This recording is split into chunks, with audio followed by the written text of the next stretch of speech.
Well, pinawakan ko kay Presidente, Sir, BBM, hindi ako galit sa iyo, Sir.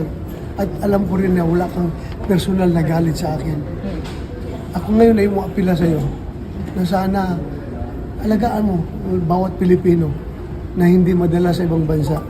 You are our President. You are our President. It is your moral obligation. Not only your constitutional mandate, kundi moral obligation mo yan, Sir, na protektahan ang bawat Pilipino na hindi madala sa ibang bansa. Lalo-lalo na alam mo na wala silang jurisdiction dito sa atin. At gumagana ang ating criminal justice system. Gumagana ang ating hustisya sa Pilipinas. Hindi natutulog ang ating hustisya. Kaya masyadong overreaching yung ICC sa atin. They are wala na, sobra na, we are not there. Hindi naman tayo koloni, hindi naman tayo subjects nila, bakit tayo sigibaw sa kanila?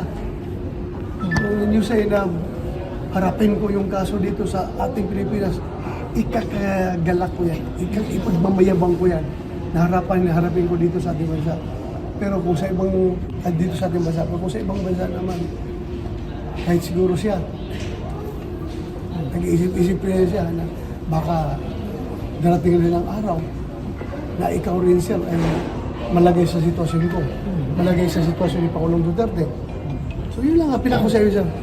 Please, if may naiwan ka pang pagmamahal sa ating bansa, yun lang po ang gawin ninyo, protektahan nyo, hindi lang ako, kundi bawat Pilipino na nasasadlak sa ganitong sitwasyon.